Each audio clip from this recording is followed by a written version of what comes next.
So, Lewis, those of you who are regulars know how much work you do in the space of being an advocate for survivors and victims and also in the domestic violence area.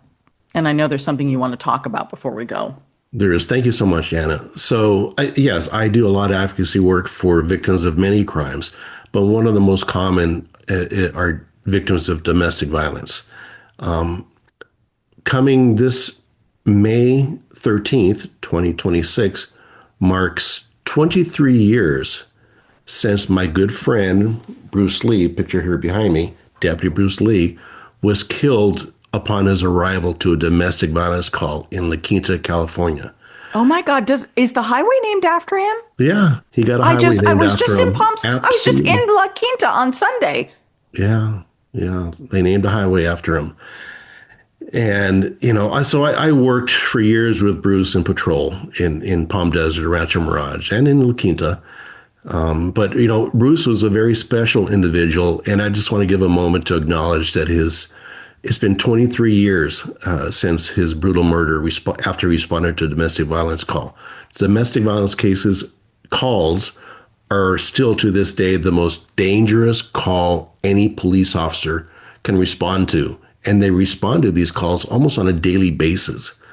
They're very, very dangerous situations, every single one of them. So there's that. Bruce responded as he had done hundreds of times before and had his baton taken away from him and his head bashed in with his own baton.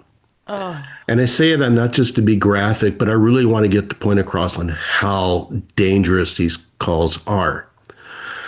Bruce was an incredible human being, an incredible friend, an incredible role model for me.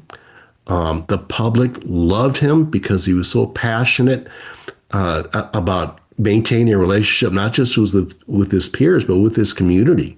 He spoke to everybody and always had nothing but kind words every single day.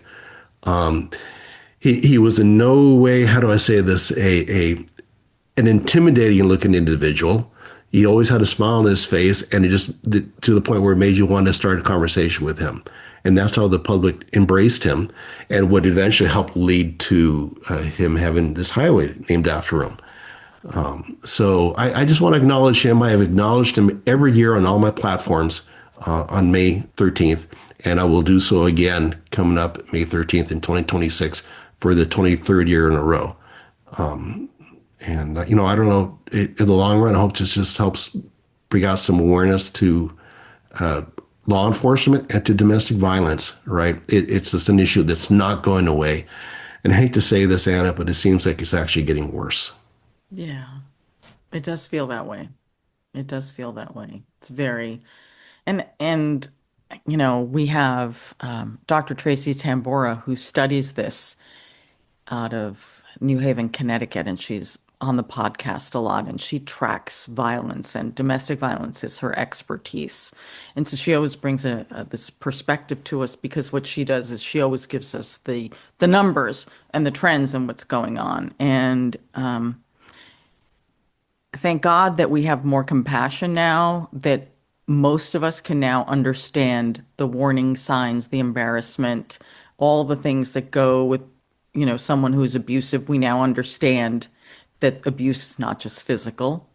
And so in many ways, there have been improvements in that sense.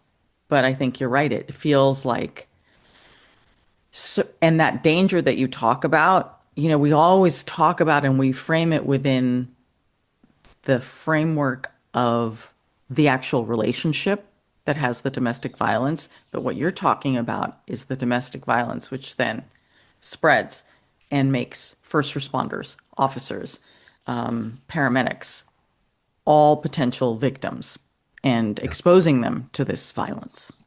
Yeah. Yes, ma'am. Exactly. On point.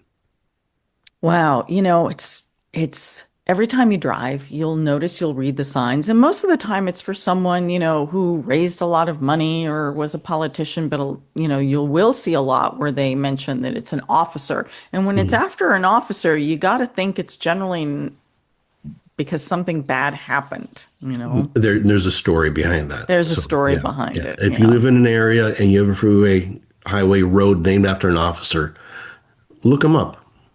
Yeah. Know why his name is her name is placed there. Yeah. There's probably a story similar to Bruce's.